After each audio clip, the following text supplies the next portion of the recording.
He smacks me and goes, "Go get it, buddy."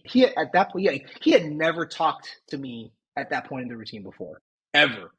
I'm getting a little choked up thinking about it. He was just so excited, he wanted us to be successful. That made an impact on me. What's up, everyone? This is Kelvin Lam from the University of Hawaii, and you're listening to the Let's Talk Cheer podcast. And we're on. This is the Let's Talk Cheer podcast, and I'm your host, Jason Larkins, where we talk cheer, we talk life, and we talk whatever comes to mind. 5, 6, 7, 8, let's get started. Turn it up, you tuning into Let's Talk Cheer with Jason Larkins. We're talking cheer, we're talking like you know we're always talking. So listen up, you boy, about to go all in. 5, 6, 7, 8, we're on, let's begin. This is episode number 97. Not sure if there's going to be a 98, but thank you for joining. We have a great episode for you guys today. Today we have on Kelvin Lam, and what hasn't Kelvin done in the industry? You're going to love his story, from how he got into cheer all the way through his time at Team USA and beyond. If it's your first time here, thank you for checking out the show. If it's your second time here, welcome back. Everyone else, y'all are family at this point. Tell mom I said hi. If you haven't already subscribed, whether you're on YouTube, Spotify, or Apple Podcasts, you need to subscribe. You do not want to miss out on anything else we have going on at the show. Also, if you don't follow us on TikTok or Instagram, be sure to follow us there. It is Let's Talk Cheer Podcast on Instagram and JasonC.Larkins on TikTok. Obviously, we do clips from the show there, but there's a lot of other fun videos and giveaways that we do there as well. Shout out to my mother, Sheila, Claire, Sarah, Robin, Adriana, Chanel, Tamara, myself, my not so mysterious supporter, Heather Peterson of Flipside, Pablo representing for all the cheer dads out there, our mate Michelle, and our newest supporter, Mike, the lean, mean coaching machine. Thank you for all your donations. And if you want to financially support the show, you can do so for as little as 99 cents a month. Link in the show notes, link in the description. And for those looking for the best free way to support the podcast, and honestly, the most helpful way to support the podcast, all you have to do is share this podcast, send it to a friend, send it to another coach, or post it on your social media. And by sharing it on your social media, you're entered to win the giveaway. Last week, I had a blast talking with the coaches from One Elite, and I look forward to my time with Twistars. But if you want to win a free coaches training with me, this is all you have to do. Take a screenshot of the episode of the podcast, post that on your Instagram story, and then tag our Instagram in the post. That's it.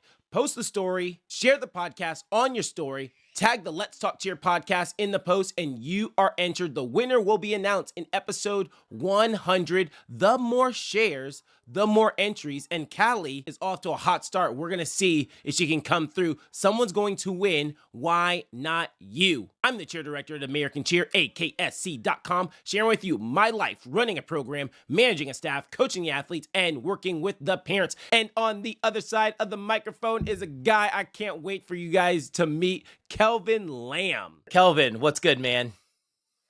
Dude, it's been a while since I've actually seen you in person. And why is it taking so long for you to get me on this podcast? It has taken a minute, man. Dude, you've been doing your thing. You're busy. So I don't even know. But here we are. And it's funny because we've talked about working together in the past before. Like, we've talked about it several times. Like, hey, we should get together with something. And you're really, you know what? I didn't even think I was going to tell this story. But you're the reason why I decided to go like all in on like posting on TikTok and like starting an Instagram, because I remember just seeing your stuff. And obviously we've been friends forever and a day. So I see your stuff online. I like to interact with it and just, show my love to you. Right. And I would watch you go from however many followers you had. And then you had like 5,000 followers. I was like, yeah. And then you had 10,000 followers. Then I looked up, you had like 20,000 followers. And I was like, he just posts every single day. He doesn't miss. And so I was like, I've got to start posting every day. So that is the reason why and you talked to me about it. You're like, dude, I'm just posting every day. Don't care. It is what it is. Let's go. You got to post. And so, yeah, man, you really did inspire me. And thanks for the motivation, man. Well, hey, I appreciate that. So, funny story there. I had just moved to the Dallas Fort Worth area, and maybe like a few months later. Do you know Dustin Velasquez? Yeah. I don't like know Okay, him, but I so know who he cheered at Moorhead back in the day. Coaches Navarro, yeah. right, so I didn't know at the time he had just taken the Navarro job, and he comes out here. I'm like, hey, we got to get together. I originally met him a long time ago, like 2009 or something like that, in Mexico, right after I had graduated college. And so Mm-hmm. it's been a long time. I taught some camps over at his gym. He owned a gym in Southern California, Lancaster. And then, so when he said he was coming out here, I was like, oh, awesome, let's get together. So he comes over to my house and he goes, dude, you got to start posting Instagram reels because I started Mm-hmm. making money off of this. And I was like, what are you talking about? He pulls it up and he's like making X, whatever, however many dollars, right, from hitting bonuses and all this. And I'm like, well, dude, you got like 42,000 followers. I got like Yeah. 2,000 something. This ain't happening. He's like, no, no, no, I promise. I promise. You just got to post every day. I was like, okay, I'll try. I'll give this a shot, right? So I started posting every day. Yeah. And here I am. I don't know. I'm at like 25K or something, like that, which is a ton more than before, but I'm still making $0 off of it. I'll get there one Like, day. yeah, But I'm exactly. I don't still get it. making $0. Yeah, it's funny. Man, that's I'm like, funny. man, Oh, good whatever. stuff, man. But yeah, For so that's how sure. I started doing that. So I'm glad you are. I'm glad you are because I see your following growing. You bring a lot of great folks on your podcast. You have a lot of great content, and I feel like this is where we, as an industry, we need to grow, right? So that there's just more Hmm. education out there. And so I really love what you're doing and what you're putting out there, man. Thanks, man. I appreciate you, and I appreciate everything you're putting out there for the people. Yeah, you get down and grimy with the people. Like people asking you personal questions. They're like, "Yo, what do I do about this?" Like, I need to know. And you're like, "Man, you're holding the foot wrong." I love it. No, I Good don't, stuff, man. I, I don't, I don't know. It's weird. Like I'll get some weird ones, and then I'll get some really like, oh my gosh, I have no idea what I would do, and then I, Mhm. have to kind of play through the scenario. So, man, I apologize if I ever gave any advice that was just like, you know what, that didn't work at all. Because Just trying my best right now. All right, good stuff, man. All right, Kelvin. So let's start. Let's start at the beginning, man. How'd you get into this crazy world of cheerleading? okay, let's see here. Uh, I think I was in sixth grade, where m- my parents had they had they still do. It's a t-shirt printing business in Hawaii, and they had just moved their warehouse location, and they moved next to this place called Oahu Gymnastics Centers (OGC). And after school, because they ran their own business, it was either me finding some after school care program or head over to their business and hang out with them, do homework and all this stuff. And so when they just moved, I went over there, and then I was, I was one of those kids that could never sit still. So I went out, tried to explore the area, and there was like this canal across the street, and I walked around the corner, and there's this gymnastics place, and I put my head inside, and it's maybe like I don't know, 3 o'clock or so. So that's before any classes start, right? You're in a gym, that's like dead time.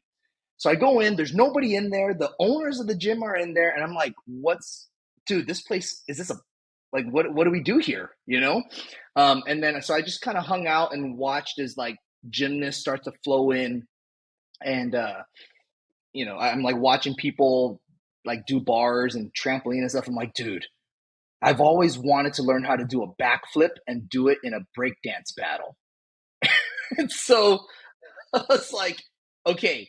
So the next day I came back and I talked to the owners and I was like, okay, what do we got to do? I went back, talked to my parents, talked about money and all this stuff. And they got me into classes. So I started gymnastics when I was in 6th grade. And thankfully the gym owners were nice because since I was the neighbor, I was just kind of in there all the time, playing on trampoline when I wasn't supposed to, not in class, so I was just doing it all the time. And one day, so right, during that downtime, it makes financial sense for gyms to try to fill it with other activities so that it turns non-revenue generating time to revenue generating time, right? So that time before classes, one of those days, they had the University of Hawaii cheerleaders go in there. And I'm playing around, bouncing around trampoline, flipping on the floor, whatever. And then one of the girls comes up to me and she goes, dude, you can flip. That's pretty cool. When you grow up, you got to be big and strong so you can throw girls like me around. And I'm like, what? What are you talking about? And I see this guy go behind her and just go, boom, and toss her, catch her in one hand above his head. And I'm like, whoa, I want to do that. And then she was like telling me how I could do that when I got to high school and all this stuff. So, okay, sold, right? So 7th grade happens, 8th grade happens. I'm like doing all these other things. But then I got to high school. I remembered that. I remembered that day. And I decided to try out for the cheerleading team. And, there's more to the story, but ultimately the rest is history. Yeah. Dude, so you start cheering in high school, but you see the University of Hawaii come in, but then you ended up at Sac State. So how did that happen that you did you go to Sac State straight from high school? I did. So, I wasn't the best planner. When I graduated high school and I had applied for the University of Hawaii. And then I actually didn't even know Sac State had a program. And then I met, who did I meet? I think I met Bobby Biggs at a UCA summer cheer camp at the University of Hawaii, hosted at the University of Hawaii. I think Jesse Beltran was there. Like a bunch of people we know. And he was like, yeah, Bobby was like, yeah, I know the head coach at Sac State really well. You should head out there. And at the time, I think it was rare. It might have been, I don't know. I was probably the only guy graduating high school in Hawaii that could do a full up lib, a standing full, and a front through to double full. And this is 2003. So I don't know. Standards have changed these days, but that might have been pretty good back then. And then so Bobby's like, yeah, I'll talk to the coach at Sac State, which was Chelly Ueno. And I made the trip out, and things kind of just rolled quickly after that. Dominoes started falling, and then before you know it, I was out there. Yep. And that's when you and I met, because I was at Palomar at the time. You were I don't even know how we must have just, I remember maybe our teams had a joint practice, or we were just practicing on the football fields at UCA. But I remember seeing you guys that year being like, dude, they might pull the upset on Moorhead, because you guys were really good that year. And I don't even know how we ended up meeting, but we ended up meeting somehow. Yeah. But you guys were really, really good. That super strong team. We had Miguel Sanchez, who was in, he competed partner stunt that year. He was in Bring It On. Darren Veers was on that team, who was from SoCal. You probably knew Darren. Because wasn't he at Darren Palomar cheered. He bit? Actually was on Palomar. He was on Palomar. So we graduated high school the same year. He was on Palomar, and then he ended up leaving us during the summer. He's like, hey guys, I'm going to Sac State. We're like, really, Darren? All right, see you later, man. But he was really good because he cheered at San Pasquale. So maybe that's how we met, because you guys were probably talking, and I was like, hey, what's going on? And then so he was really good because he won partner stunt the following year, I believe. I think he won it that year. I think he won it. Oh, maybe it was the following year. It might have been the following year. You're right. He won in 2005. And that was Yeah, the 04. We following met year. in Yeah. 04, January Yeah. 04. So, I mean, and we had Lindsay Eskildson, who at the time, I mean, everybody made this huge deal about her X triple basket. So we had a ton of talent, man. I mean, obviously, there's more folks that I'm not naming right now, but that team was really good. Yeah, for sure.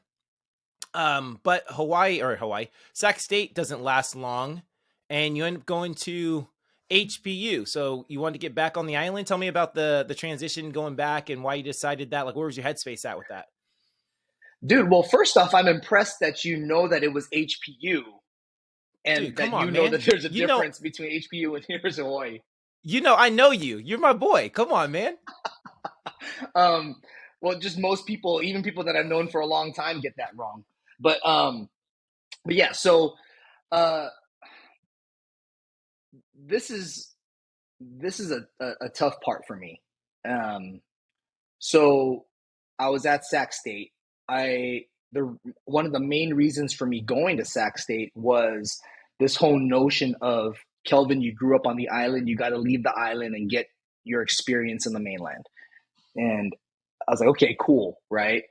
I go there and I guess I was really praised and valued for having a standing full, having a double full, like being able to tumble. And although I could stunt a little bit, obviously there were much better stunners there. And I think it was multiple factors. One, I think I was already maybe missing home a little bit. Two, HPU did call mid-semester in the fall and said, "Hey, we'll offer you a full scholarship if you come back." And this is like going on in my head while I'm paying out-of-state tuition, and then, um, the third thing was, and this is a little more personal for me, is I just I still love cheerleading, but I just wanted to get better at whatever it was that I was doing. And so, you know, I wanted to get better at stunting and all this stuff. And um, I remember one time seeing somebody do a rewind and I was like, "Hey, that's really cool. Can you teach me how to do that?" And the person was like, "Why? It's not like you're ever going to do it anyway." Right. And I got my feelings hurt a little bit. Um, and so I went to go talk to somebody else about it, and they're like, "Well, you're a tumbler, you're always going to be a tumbler." I was like, "What?" Something just didn't sit right with me with that. And so I was like, "You know what? I have this opportunity, you know, then they're going to pay for my school and I get to be at home and I get to save money, um, and so I was at that point, I was already coming up with all the reasons to go home. And so, I took that chance and I went over to the, back home to HPU. And, that year I competed both at UCA college nationals in January and then NCAA college nationals in April. Yep. Crazy, right? That's nuts, Dude, man. that's a lot. Yeah, for sure. And then I'm like, dude, because I remember my my parents used to get me tickets. So when I was cheering at Palomar, obviously we were a UCA school, and then I cheered at SFA, NCAA school. And so I always would go to the other national championships. So when I was at Palomar, like for Christmas every year, my mom would get me, tickets to, not ticket, but she'd pay for my plane flight to go to NCAA college nationals. And then, when I was part of NCAA, either I would just go on my own or I would be in partner stunts and, be able to go and just go and compete. So I always went to both. But I remember seeing you at HPU and being like, dude, I know you're at Sac State. And now you're like, I just saw you like a week ago. So, yeah. So I've always wondered what happened. Well, and get this, I'm there, and I ran into. I had at the time I had this crush on one of the dancers at Sac State, and the dance team from Sac State went to NC. I was like, "Oh, hey!" So that was really, it was all, but but yeah, Dude, but it was also really cool because that was the same year that Jason Keogh competed the very first one-arm rewind and Dude, partner stunt. And I remember just the whole killer. arena went crazy. Dude, Garen did like 3 double ups in his routine that Mm-hmm. year. It was nuts, man. It was Yeah, nuts. It that was a cool time. debut and we sound like old men talking right now, but the debut of that one arm rewind, when he did that one arm rewind, like I remember it like it is like it was yesterday. I remember it's not like he opened up with it. You know, he pops down or whatever, he grabs her back, he points to his boys, and then he does it, and everyone went crazy. I had it on camcorder. So I'm recording it on a camcorder. You know how old this is. I can't even hold the camcorder still. I'm like, what was that? That was nuts. Yeah. So people do them now, and you know they make them look easy. But when he did it back then, that was just because I couldn't even fathom because I couldn't do a rewind at the time. Like at the time, it was hard enough to do 2 hands, you know, and Right. catch it with 2 Right. hands. He did it with 1 hand and threw it up to the top. So it was just insane that was even possible. So you know, Yeah, it's and now funny you because I have look back kids at the these routine. days. Oh, go ahead. Oh no, I was saying, and nowadays you just have kids just disrespecting that one arm left and right. Like it's Yeah. easy. Yeah. They just make it look easy. Just easy. And yeah, it was insane at the time. So that was super cool. Jason Keogh, my hero. Yeah, good stuff, Yeah. man. So, all right. Quick, So wait, then wait. Can I HBU, tell we a go really from quick funny story go. about Oh, Jason go Keogh? ahead. Yeah, go ahead. Real funny story. So before this, right? That's so at the time I saw that, right? And that's all I knew. I was like, dude, he's my hero too. I want to be able to do a one-arm rewind. Okay. And I'm going through my career. And I'm sure we're going to get to talk to this a little bit later about Team USA and all this. But Mm-hmm. Jason Keogh and I end up rooming together on Team Mm-hmm. USA. I'm like, dude, I'm rooming with the guy. He's the guy, you know? Yeah. And so and like so obviously, you know, we share a room, there's a bathroom there and all that. We're getting ready in the morning to go to practice. And you'll be able to see this on the video later.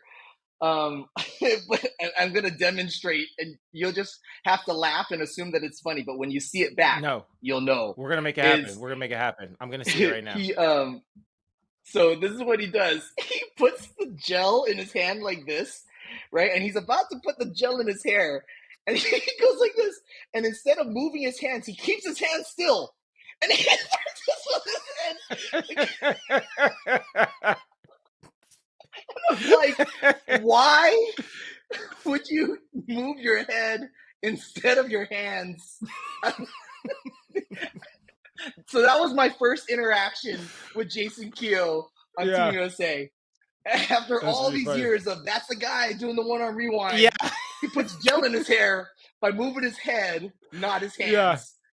That's really funny. Good stuff. Like the stuff we find out, right? That's really. And you know what's funny? And I'll tell my Keogh story. It's not actually a real Keogh story, but he was phenomenal, right? That partner stunt routine was phenomenal. It's like, dude, this is the greatest routine of all time. But someone had a clip. Someone, I think it was someone on SFA had all the footage from the warm-up room. And it's a bunch of SFA people, and Keogh's back there. And there's a bunch of people back there. And Keogh was a mess in the warm-up room. Like, he couldn't hit anything in the warm-up room. And it was crazy to me to see that, because at the time, it's like, dude, this guy is a god. Like, this guy is a deity with that routine. And it was really, and I saw the video years later, and it was crazy how he like became a human when I saw like all that warm-up footage of him, like, just couldn't keep anything in the air in the warm-ups, but went out there, nailed his routine, and, you know, and is down as a legend of one of the greatest stunners of all time. So, dude, always will be. I mean, shoot, then and then that was like when YouTube started getting popular, right? And so you see these videos of him and Mitch Budlong doing insane stuff where people don't even remember, right? But the double one-arm rewind, and then the walk up double libs, double TikTok, like insane stuff. Triple ups at that time, back in 2004, 2005, triple ups. I mean, people don't even know. People were barely hitting double ups, People were barely hitting straight ups. Yeah, true. But speaking of legends, you mentioned Keo, and I forgot the other name you mentioned. Who's the other person you said?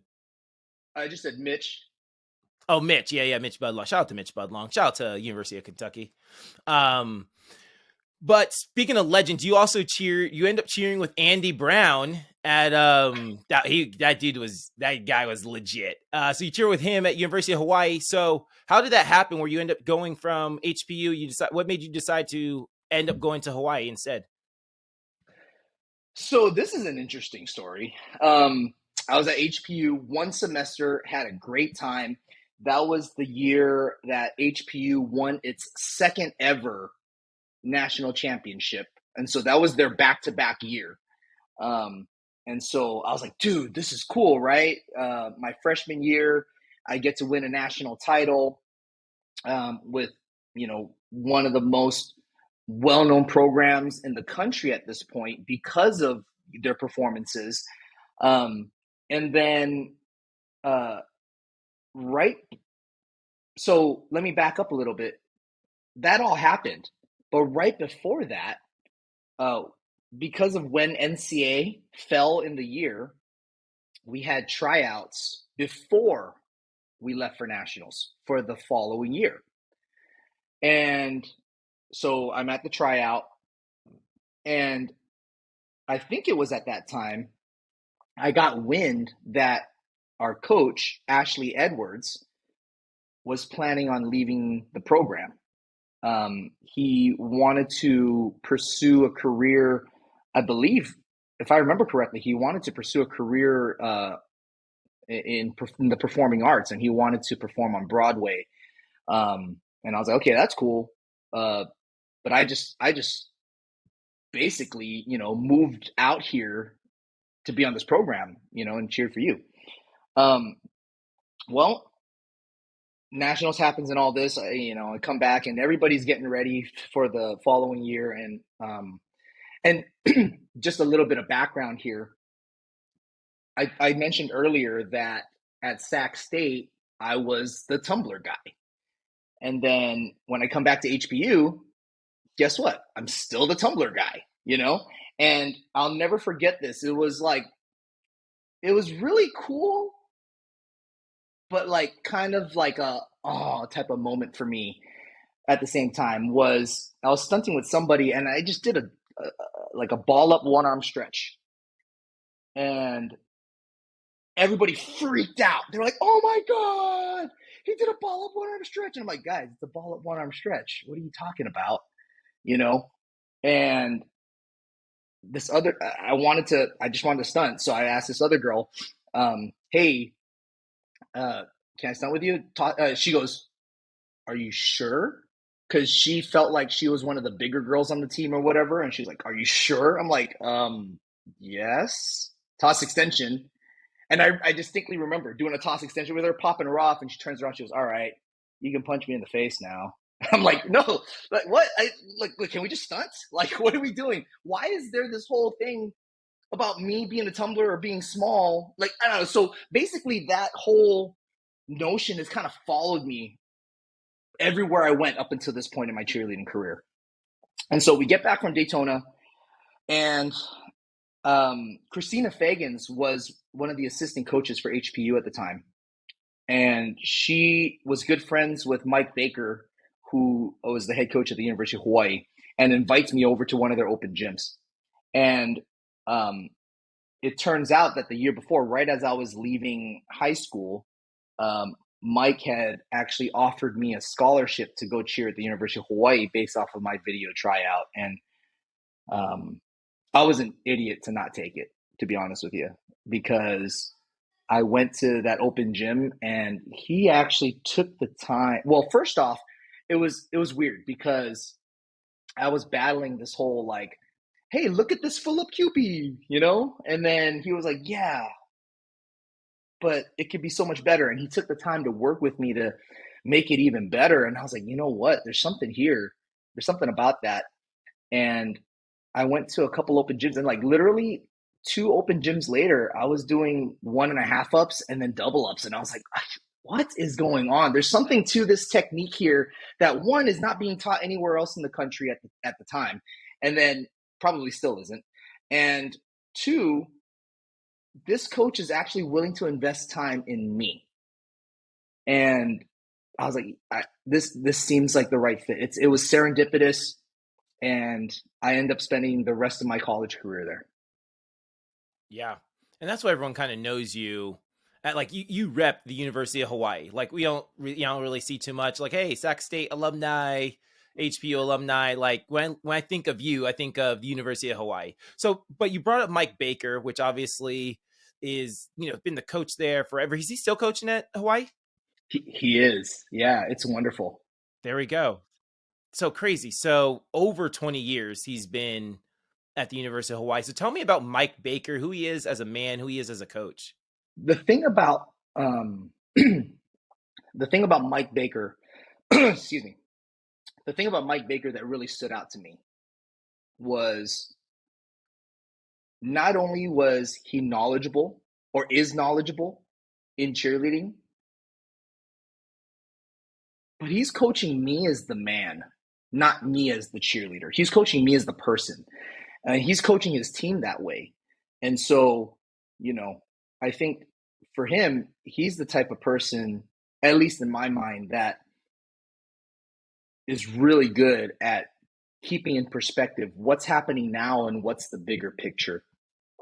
And that really helps shape not just who I am as an athlete and as a coach now, but who I ended up becoming and how I can continue to grow as a person. And so that's what's really special about him. And he'll put the whole, above himself as an individual, which, I mean, when it comes to leading by example, that's it, And so I love him to death. He was in my wedding. Yeah, he made a huge impact on my life. There you go. Shout out to Mike Baker, man. Shout out to Mike Baker. All right. So I want to stick with Hawaii for a second. You guys had that 1 year where I thought you guys really had a solid chance. I actually thought you guys were going to beat Kentucky that year. So I think it's was it the 2006 season? Wherever year you guys did run the left. 2006. Yep. Yeah, 2006. Man. Well, you brought up Andy Brown. Yeah. Yep. I wasn't going to bring him up again. Come on, man. He might end up listening to this. So, but yeah, so 2006, you guys have a real shot at beating Kentucky, which at the time seemed just untouchable. But I actually thought if you guys hit for hit, that you guys would have won that year. So obviously you guys had a drop. We're not going to say who dropped, but you guys have a drop. You guys end up not winning. So how was it like to be like, dude, we could have won this, like to come so close, but, not be able to, take advantage of that moment? What was that like dealing with it? At the time, I think we all, okay, let me back up. I think Mike Baker did such an incredible job at teaching us what was important that although it didn't feel amazing to drop and not win.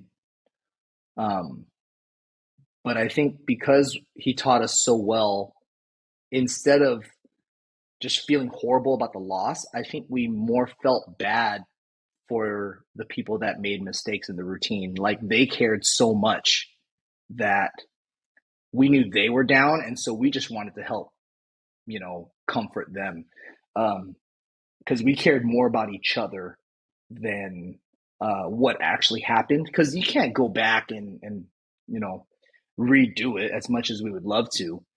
But we knew that we worked hard, we pushed hard, and we got to a completely different level than at the time anybody had ever seen. We're talking about 4 one-arm rewinds to left in a cheer routine. And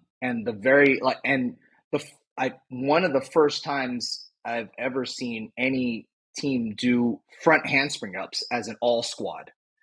I mean, it was an amazing routine, tons of difficulty. But yeah, I think we were more thinking about taking care of each other afterwards than, hey, uh, private little pity party. Let's feel bad for ourselves, and nobody was like, oh, I'm so angry. Let me punch a hole in the wall. Right. I think at that time, we had a bigger picture understanding, and we were just ready to go back. And after we made sure that everybody on the team was okay, ready to go back and get to work and come back stronger the following year. Yeah. Now tell me the truth, Kelvin. Did you cry? You know what? I probably cried more after my Sac State routine. Like that because that was my freshman year. I knew nothing. Yeah. I was just like, everybody's crying around me. I guess I should cry. So then I started crying. But but that year, no, man. Look, we'll just talk about it. We'll talk about it. And if you feel like, and you want to cut this out for whatever reason, that's totally fine. But nope, it's staying in. Let's go. So I'm sorry, Andy. We're gonna talk about you.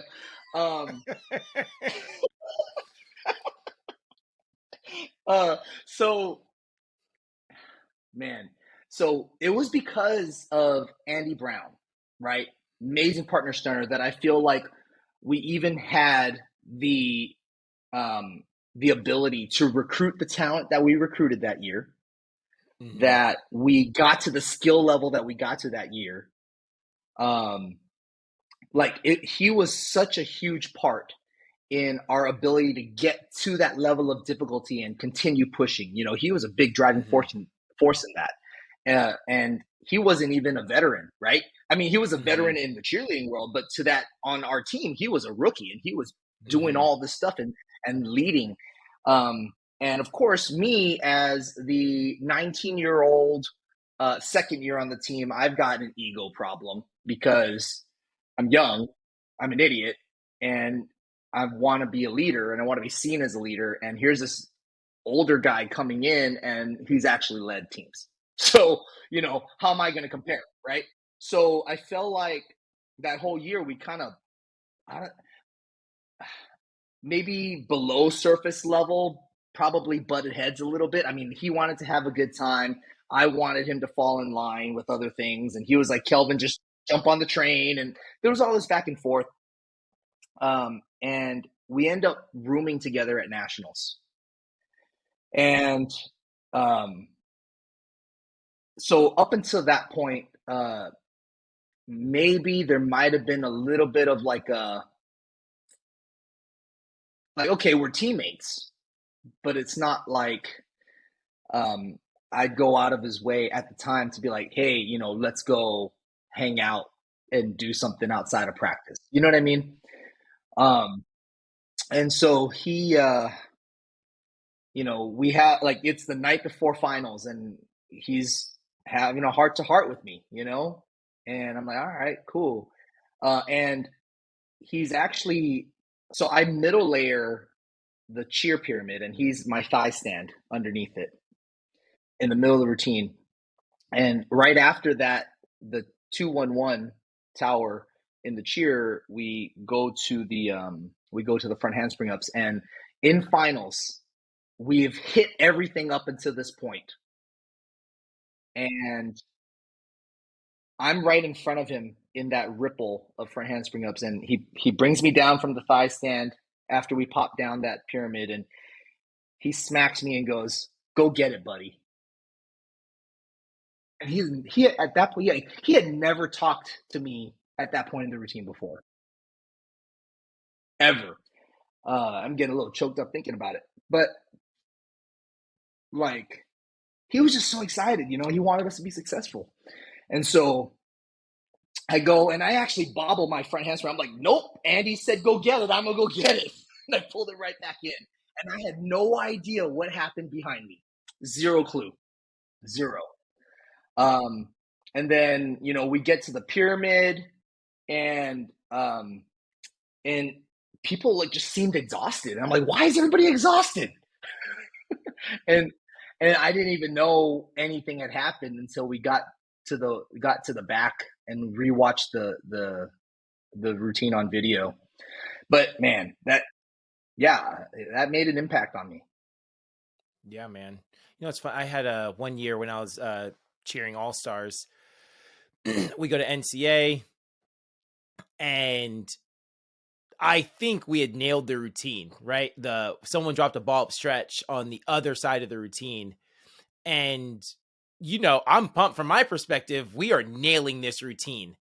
And our ball up stretches were like right before the pyramid. And we do ball up stretches and we go, and I'm going into the pyramid and I'm pumped. And, oh no, we did dance first. Oh, we did two pyramid. We did the pyramid and then we did dance. And then we did like a ending type of, it was back in the day.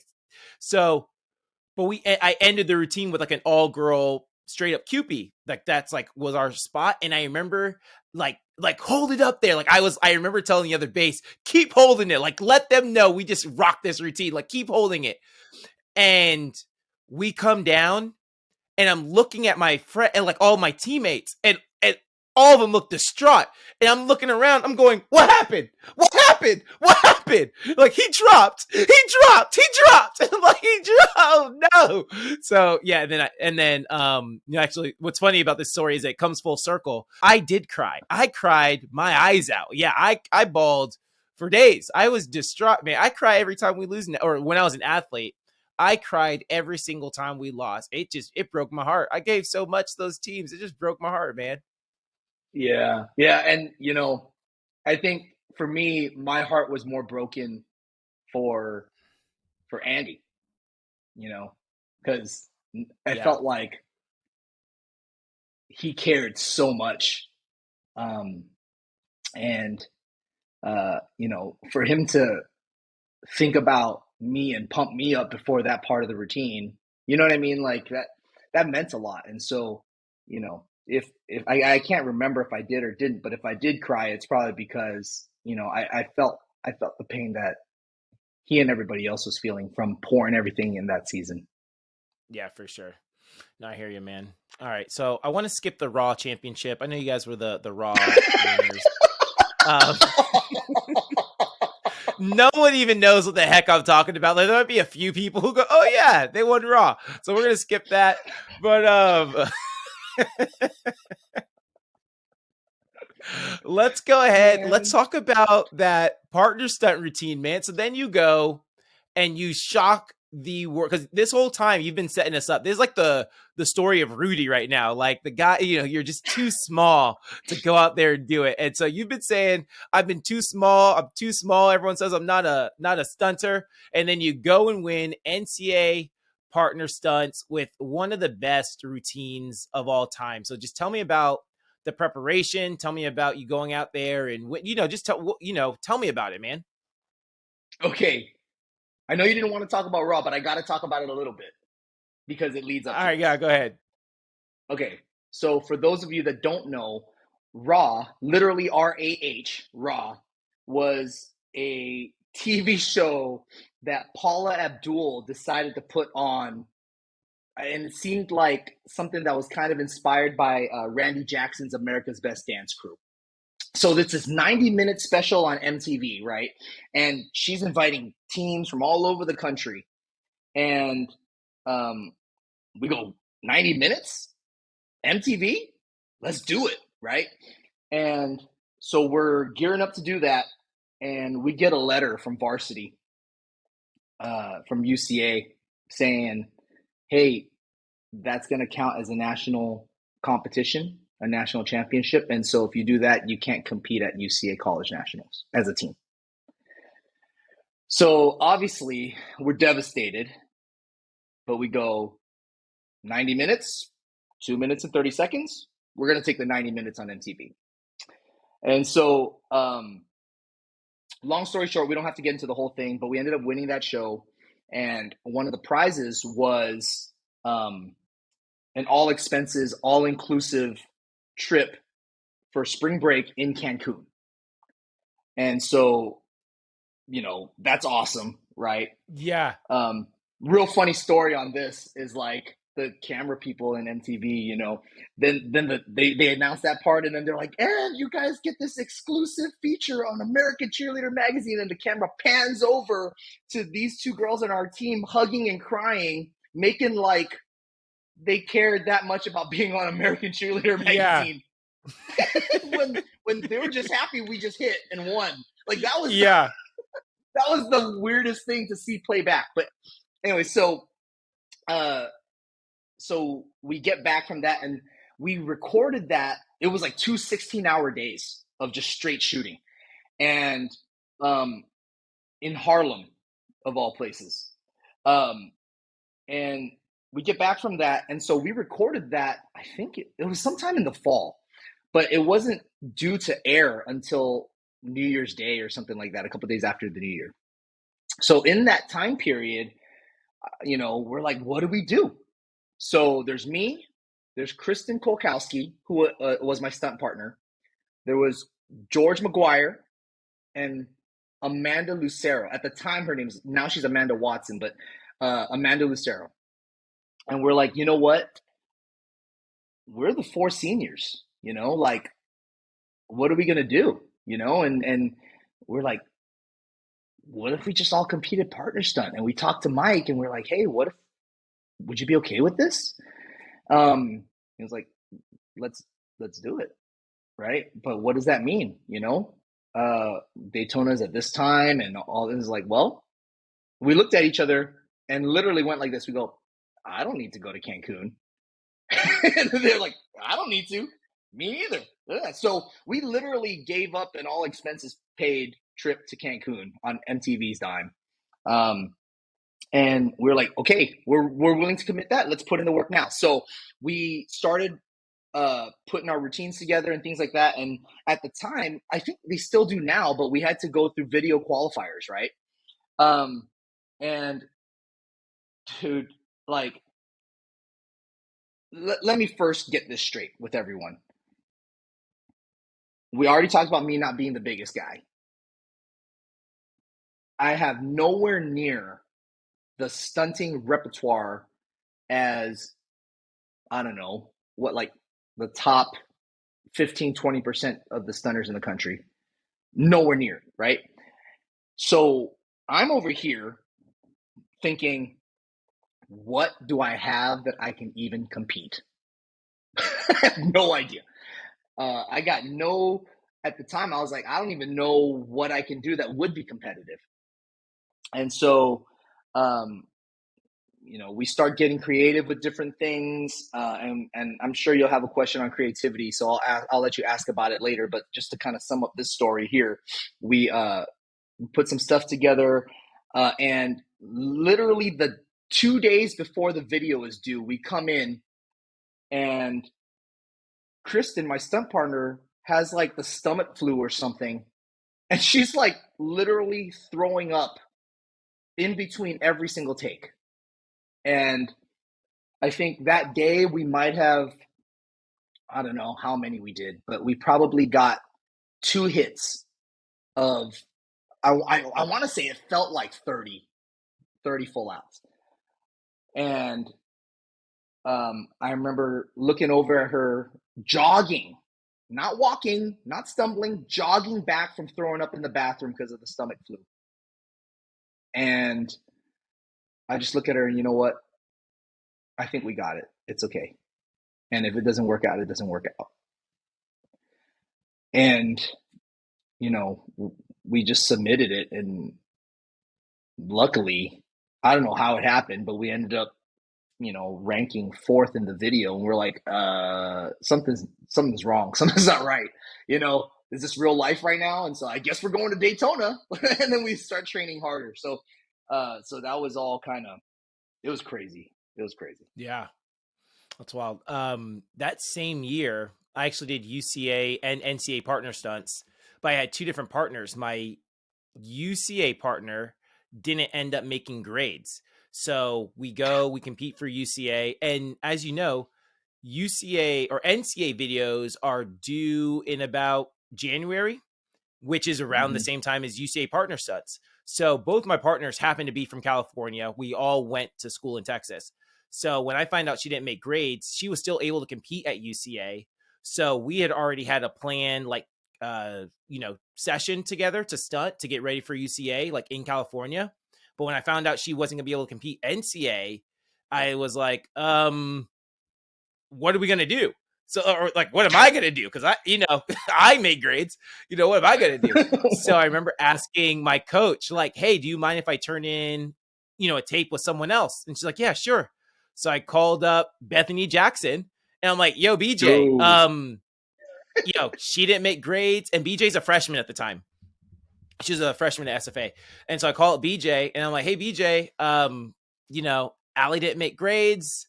Do you want to do NCAA partner stunts with me? She's like, sure. So she drove down from Northern California, and we met, and I had it was like a guy with like two girlfriends, right? Because I'm stunting with one, trying to get ready for UCA partner stunt nationals, but I have to turn in an NCAA video. And so I have like my two partners there, and I'm like, hey guys, like, it is what it is, guys.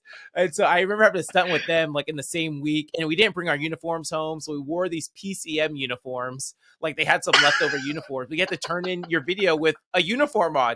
And so we're wearing these PCM uniforms, and yeah, man, it was the best. But yeah, we ended up qualifying. We qualified 8th that year, that year that you end up winning.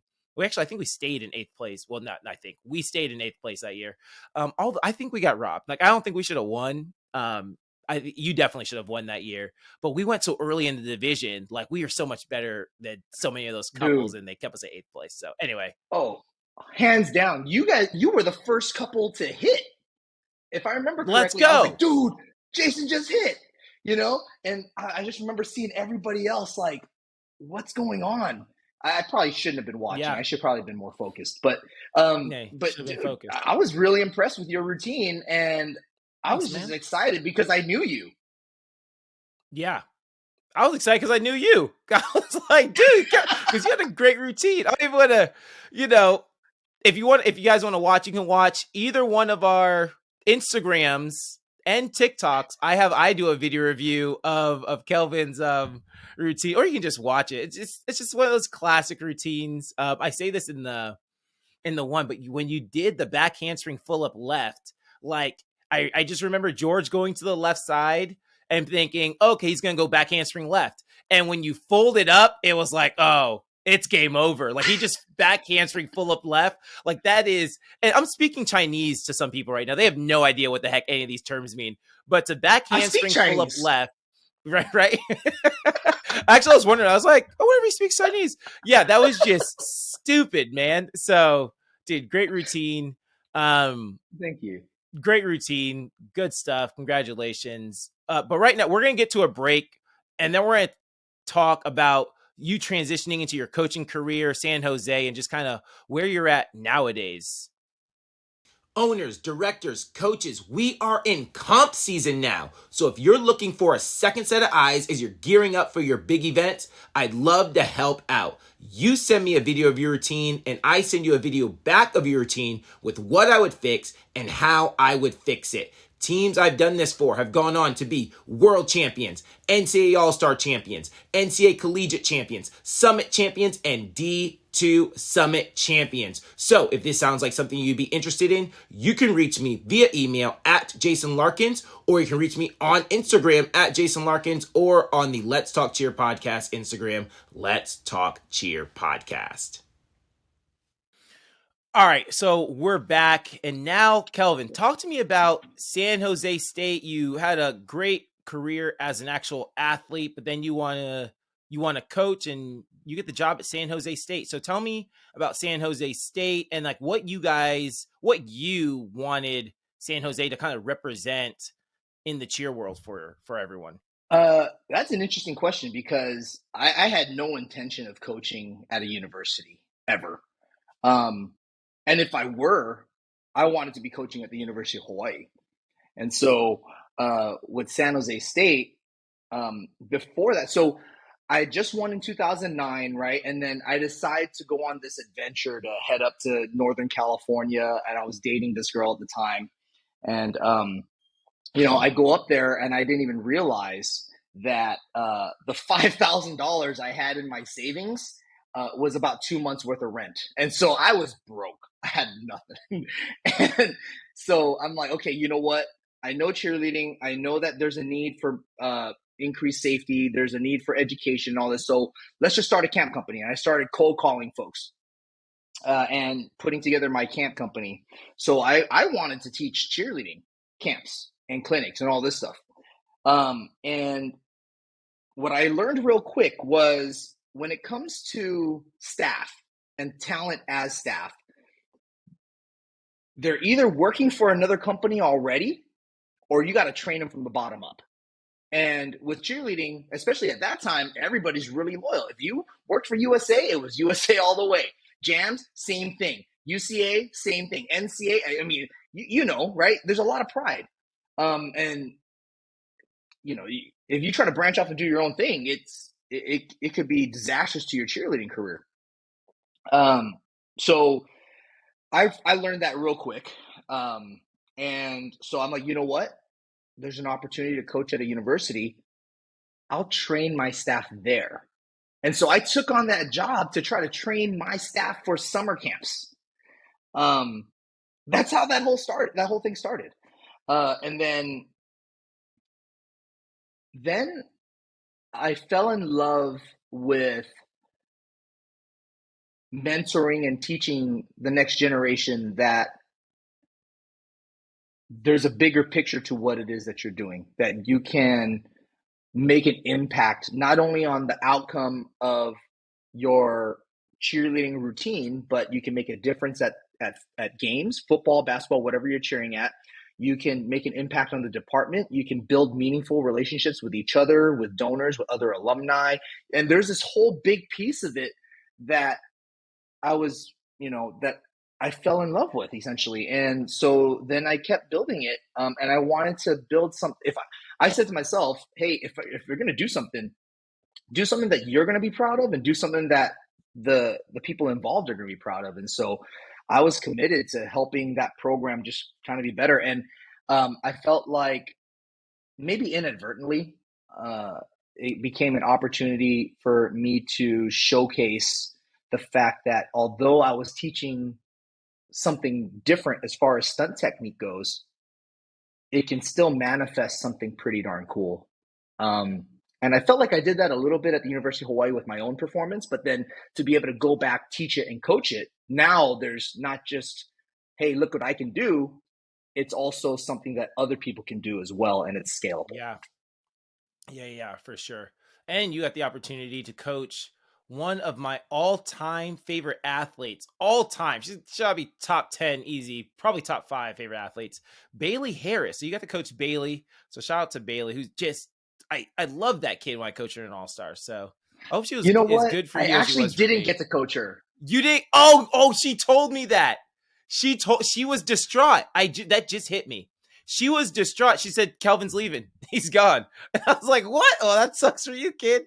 So anyway, you missed out because that's one of my all-time favorite kids. All-time favorite. She was an awesome kid. I love coaching that kid. I met her. I met her and she was real cool. She was real real positive about everything. And so I was like, you know what? This is going to be great. And then a whole series of things happened and I ended up, exiting the cheerleading industry altogether. And I got into corporate sales, corporate account management. And so, but she, it seems like she had a wonderful career there after I had left. Yeah. So, and that program's still doing well. So I'm real happy for all of them. There you go. Good stuff, man. Well, let's, before we get into the corporate worlds and the corporate world that you just exited, we got to talk about Team USA. You and I did Team USA in 2011, and then you did it a few more years after that. So Team USA, you just did that 1 year? Oh, just no, one I more did year it 1 year after you. Yeah, 1 year after that. Yeah. Because I remember you did a full twist and rewind. And I was like, and that was not our year. So, but that was honestly, Team USA was one of the coolest experiences I have ever had in the cheer industry. That was just such a, I just can't describe it. Such a cool experience for me. So talk to me about what Team USA was like for you. Okay. So my first year, so the first year that Team USA ever had something was the 2009 2010 year. And I didn't do it that year. Uh, I don't know why. I can't remember why, but I did it the following year. So one of those things where it's the second year ever, and I'm doing this kind of like how HPU was. But I try out, and I don't know. I'm just speculating, but I felt like people probably felt like I didn't belong there. Because now I'm with like all these big names, right? You got Andy Brown, you got Jason Keel, you got, I mean, every, um, oh my gosh, like, yeah, totally, everybody, like literally the biggest names in cheerleading. I mean, there's so much talent. Mitch Budlong, like, I didn't. That was the year we were on it together. The year before, I think Brad took a year off. Um, Yeah, so like we had Sarah McDaniel, we had we had a ton of dude. Yeah.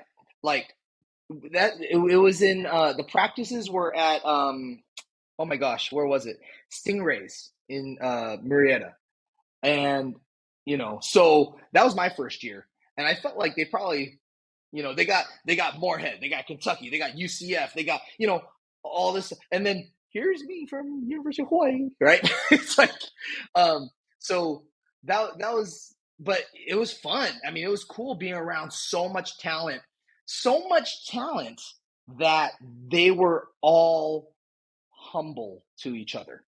Like that was the coolest experience for me because I think before we go into any interaction, we kind of like play out in our heads like, hey, how is this going to go? And I expected something completely different. And when they were all like, hey, what can I do better? Like literally to everybody, including myself, I was like, dude, this is something. Um, the year that we were on it, that was really cool. Great Wolf Lodge was insane. Um, and then I just remember a bunch of grown men sweating, running through this hotel, waving wands. Like, what are we doing, guys? And then, um, and then the way we would just show up at practice, and Dave McDowell and Leroy McCullough, they're like, "Hey, can we try this, guys?" Boom, and things are happening. It's insane to be around that much talent all together all at once. It was really cool.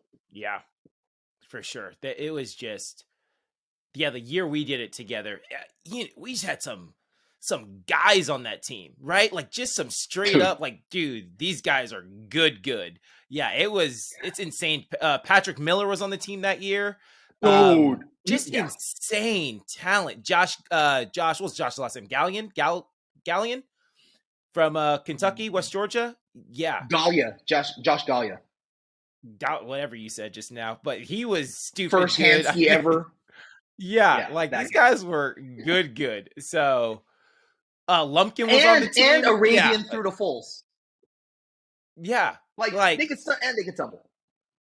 yeah, that was just stupid. So Well, anyway, let's put it this way. Let's put it this way. I won partner stunt 2 years before that, and the only two stunts I do in that routine is a hand-to-hand pop through and a full up lip. yeah, right? Yeah, crazy, right? Stupid. So Team USA, great experience. If anyone out there listening ever has the opportunity to try out or to even make Team USA, like it is an unforgettable experience. It's just crazy. And not even like just the talent. Well, it's one crazy to be around the talent, but opening ceremonies at, at ICU was just nuts. Like the whole thing, it was just such a cool experience. You already mentioned Great Wolf Lodge. It was just such a cool time. And, I just so lucky to have been a part of it. So let's skip Me too. here. you talked about this. We talked a few weeks ago, and you said, "Yeah, I left my full-time job." So right now, I see you online every day, and it seems like you're doing a lot of consulting and basically a lot of consulting with a lot of gyms and camps and things like that. So tell me about the decision to actually, leave your full-time job and bet on yourself and, just go into it. Just tell me about it, man. Yeah, it's still scary. Um, I don't think I'm at ease at all by any means. But I moved to the Dallas Fort Worth area about a year and a half ago, and I was totally fine just in corporate America, making great money. Um, but I mean, I'm always going to love cheerleading. And so I started teaching some private lessons. I remember I told you that story about Dustin, right? Telling me to start posting online. And so I'm like, so I go down to a couple of the open gyms in Navarro and, got some stunt videos and I start posting some stuff. And obviously, like, not getting any views on any of that stuff. And he's like, Kelvin, you just gotta be consistent. Just do it. One video a day. I'm like, dude, I don't have the time or the energy to post a video a day. Like, this is nuts, right? And I don't have enough content. Like, he's like, it doesn't matter. Put something easy. Put something um old. It doesn't matter. I'm like, okay, and then so I started trying to find different things, and then um I was talking to him and Nick Crack, who does a lot of the videography for like uh Weber and all this, and he travels around doing videography now. Um, and he was like, a lot of the talking content does really well. I'm like, okay, well, I teach a couple stunt private lessons. Maybe let's try this. And so I put some online. I'm learning how to do all this stuff, cutting it, put it online, and somebody reaches out to me. He's like, hey, do you teach any camps or anything? I'm like, I used to. I could do it again, right? And so a couple of them reach out to me. I do a few. Um, you know, this is 2 years ago now, or not 2 years ago, but like last year in the summer. Do a couple, and then I take the video clips from that. And this is the craziest thing that somebody's got to explain to me. Okay, I had just posted a video of me doing some double ups. I had just posted a video of uh, you know, an aerial up or some cool stunts, right? And then the video I post of me teaching a hang drill blows up. I'm like, what just happened? Like, literally, I posted it 4 hours later. There was like 53,000 views on it, and it keeps climbing. And I'm like, are you serious? A hang drill? And so I'm like, all right, let's keep going. So I keep going. And then before you know it, like now we're probably into Q4 in the year. So that's like, the last few months of the year. And I end up traveling like every weekend to work with some team or, go out of the country, go to, to Finland or something. And it's like, what did I just fall into? And then everything snowballs and, and it got to a point where um, I got really, how they say that the manager can make or break a job, right? Yeah, I think there was a misalignment there, and that just gave me more reason to kind of keep doing this because this was something that I loved, that I can escape from the normal corporate America type of thing with, and so um, yeah, and it's fun, it's exciting, and so I decided, what, I'm going to be taking a huge pay cut, but I want to be able to do a better job serving the cheerleading community. And so I decided to just jump in full time. So if you're out there and you're liking my content and you want to support me, I really appreciate it. You can check me out on TikTok or on Instagram. Yeah, the Kelvin Lam link in my bio allows you to look at my services. You can schedule a call with me to talk about how we can do camps, clinics, coaches trainings. I have slots in there for virtual consults if we want to do something like that. And I also do video review where I'm actually working on one. I've got to work on one after this, but I do a pretty detailed review and I send it back. And that's like, I don't know, it's like $20 or something like that. Something cheap. I don't know. Everybody tells me I should be charging more, but I feel like this is what people can afford. And I feel like it's also something that people probably aren't used to having yet too much in the cheer industry. As far as something high quality, I don't know if what I'm putting out is high quality, but I'm trying. And so maybe when we're a little more used to it, it's going to be something that not just me, but maybe other folks that want to be industry professionals can get into and make a living, where they turn their, something they're passionate about, have their vocation and their avocation be one and the same, which is something that's Yeah, really cool. And I feel like that both of us are really blessed to be able to do. definitely. And real quick, I do video reviews as well, but they are not $20 a piece. So don't. There's a TikTok clip. It's like, don't come for me if you want the cheapest prices. Come to me if you want the best work. Guys, don't come for me for $20 video reviews because I ain't the guy. But if you want $20 video reviews, Kelvin's gonna give them to you. He's gonna hook them up. They're gonna be quality, high quality. So good stuff, man. I was like, $20 is a steal. I'm gonna send my teams to you. I mean, obviously, right? Supply and demand. If it grows, then I got, the price got to increase. Yeah, But yeah, right now, for people are sure. sending me onesie twosies with like stunts here and there. So, it's $20. Oh, but you're doing like one stunt. I'm doing like full Yeah. routines. Yeah. Okay. No, Yeah. no. If That it was makes a full routine, it would probably be a little different. yeah. If someone sends you a toss lib. Yeah, that makes sense. Okay. Gotcha. Okay. So I'm like, dude, $20. So, so I wanted to get into this because you spend a lot of time, you're a man of the people. I go on your TikTok and you're always just replying to someone's leaving a comment about, something going on in their life, in their cheerleading career, and then you take the time to sit down and answer their questions. So we had a couple questions sent into the show that I wanted to throw at you. So let's pull this first. This first one is going to take me a while. My daughter is a flyer on a J2 team. She's in the 10th percentile for height and weight. We have struggled for years with getting her to eat and was always told she was too skinny. Now in cheer, her team has brought in some very young flyers who are the same size as my daughter, but the moms keep making comments about how mine is too big to fly. She's 11 and barely 60 pounds. I'm terrified this will lead to an eating disorder. This is a deep question. I know. This is, I'm sorry, man.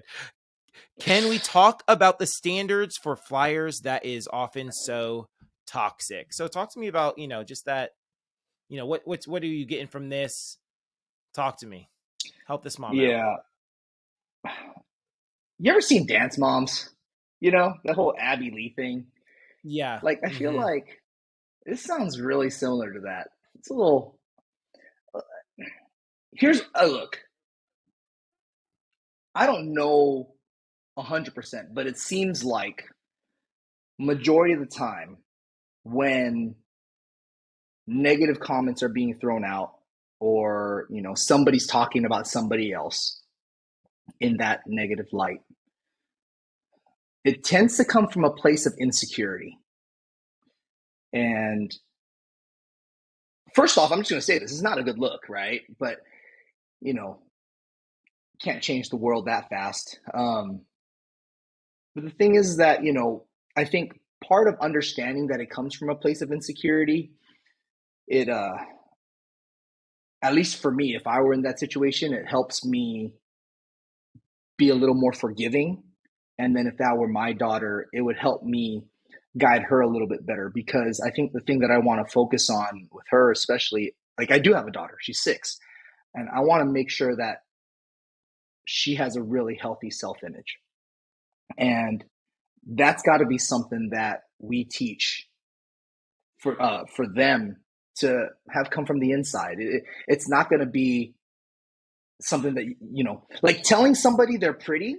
or telling somebody that they're fit or whatever, that doesn't, it can help boost the self-image, but that doesn't necessarily mean that he or she has a healthy self-image on the inside. I think when you help that person or that child by asking them questions so that they can come to that conclusion themselves that, hey, yeah, you know what? Other people like me, but more importantly, I like me. I think it really goes a long way to um, mitigate any risk against eating disorders and things like that. So I think that's kind of where that leads me. I don't know if that's the answer you're going for, but I think that's Hey, how I would dude, deal with it. Kelvin, you're the man. Great answer. Definitely. All right, let's move on to the next question that was sent in. And if you want to send in a question to the show, there's a link in the show notes. It says, like, submit a question of the week. So do that. We try to answer all of the questions that we can, even by springing them on our guests. So here we go. I know you work with a lot of teams, and I saw you recently, like you said, in Finland, working with what it looked like an adult team or like a college team. So I want to throw this one at you. Thoughts on adults starting all-star cheer and how to progress quicker without having as many years of training, but having a love for the sport and loving to learn more about it. So talk to the people who love cheer. They're adults, they're getting started a little later in life. Talk to me about it. Here's the thing about cheering when you're older is when you're young, our bodies are meant to be malleable and limber and bounce back quick. And so as we get older, we offset that with experience and forethought, right? To mitigate injury. And so, if we're starting off new in cheerleading, I would like if I were trying to start brand new in cheerleading, I would try to make sure that I either remind myself or have somebody remind me to warm up properly, to cool down properly, and to make sure that I'm working flexibility, mobility on the off time, strength training, all these things to help prevent injury, because you're going to progress as fast as you're going to progress, but nothing slows progression down more than to have to recover from an injury. And so it's really about taking care of yourself, not just trying to do things safely, but like being smart about it. Obviously, there's going to be accidents that happen and people get hurt. And fingers crossed, right, that they don't happen very often. But if it's something where, and this is me all day, this I feel like an idiot many times where I just do something where I thought I was still young, and then I tear a hamstring or I pull my low back or just something stupid, and I'm out for a long time and I'm hating myself. So that's got to be the biggest thing. Yeah, for sure. It's funny. I go to CrossFit and I'm trying to stay in shape, and I'm looking at these weights and I'm thinking, dude, I could do that. And I'm like, no, but I'm not, I'm not a spring chicken anymore. And I'm not here to try to be the heaviest lifter. I'm just trying to stay alive, right? Like, I'm just trying to make it to my daughter's wedding, like, right. So hey, hopefully I last longer than that, but in the mirror. right. So, but you gotta, it's easy to get injured when you're old. That's for sure. But Kelvin, we'll get to a break real quick, and then we'll come back and wrap up with our final 4 questions. And we're back. And so we're gonna get into our final 4 questions. I ask these every time, but then I forget them sometimes. So here we go. Question number 1. What needs to start, stop, or change in the industry? Oh man.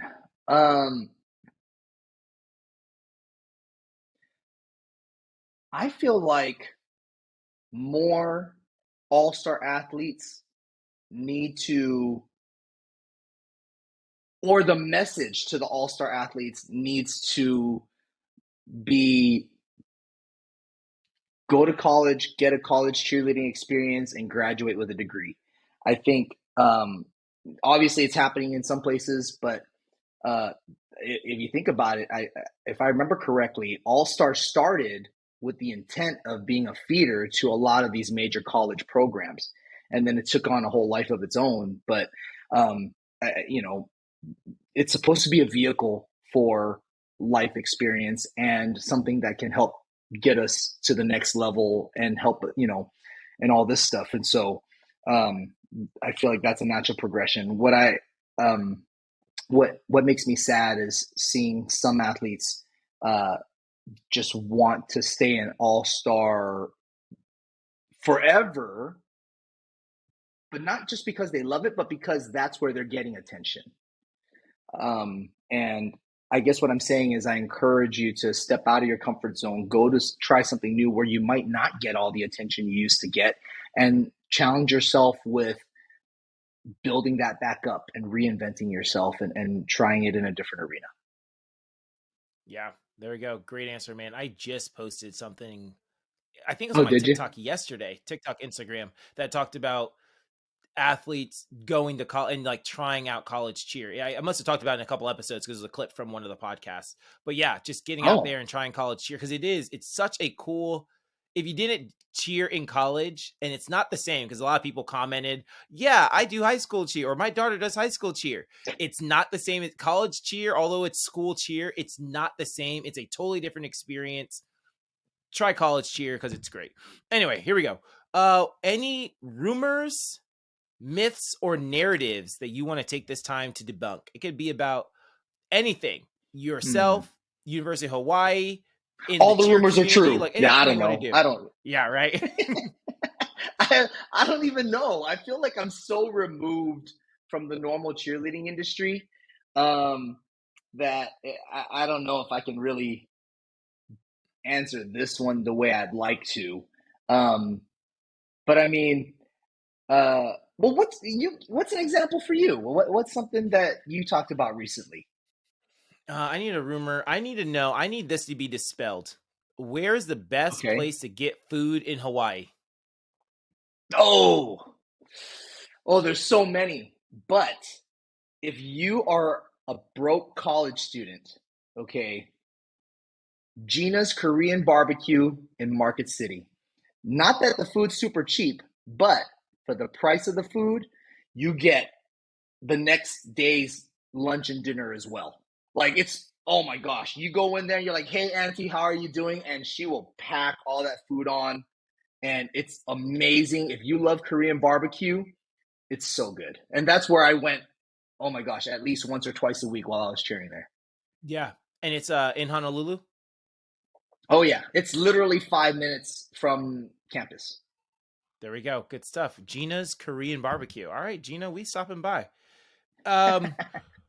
Who else should I have as a guest on the show? We got to get Paul Groom on here. There we go. Paul Groom. Very first full up ever competed, and he went full up left, drop toss, full up right, spinning the opposite directions. Yeah. Absolute legend. Yep, my coach at Palomar. He was just, he's responsible for the man I am today. Shout out to Paul Groom. There we go. Great one.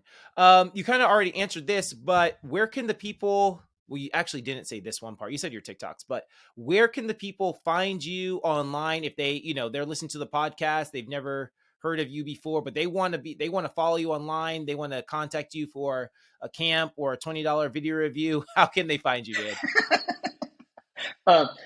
TikTok or Instagram. That's my social media is the Kelvin Lam. That's THE, and then my first and last name is KELVINLAM. And then if you want to go straight to the link that's in my bio, it's cheermoxie.com. So that's CHEERMOXIE.com, and it gives you the services that I'm providing right now, and maybe that'll grow to include other services later, but that's what I'm doing right now. There we go. Good stuff. Get this man paid on Instagram. Come on. All right, Kelvin. Thanks for Making coming on. $0. You're welcome back. Yeah, $0. Me too. You're welcome back anytime. Thanks for having me. Hey, Let's Talk Cheer podcast listeners. Although this episode has come to an end, there are a few other cheer podcasts out there that you can add to your weekly routine. If you're a gym owner or gym director and want to dive more into the business side of things, then check out the Connecting People and Profits podcast with host Dan Cotton. If you're a former cheerleader and want to hear the success stories from other former cheer athletes after their cheering days are done, then you'd love the Life After Cheer podcast with host Danielle Donovan. And if you're a cheer parent and need another cheer parent to relate to and want to hear things from a cheer mom's perspective, then the Cheer Mom podcast is for you. Check one of them out, check them all out, and we'll see you guys next week. Thanks for watching the Let's Talk Cheer podcast. Definitely subscribe so you never miss out on anything from the show.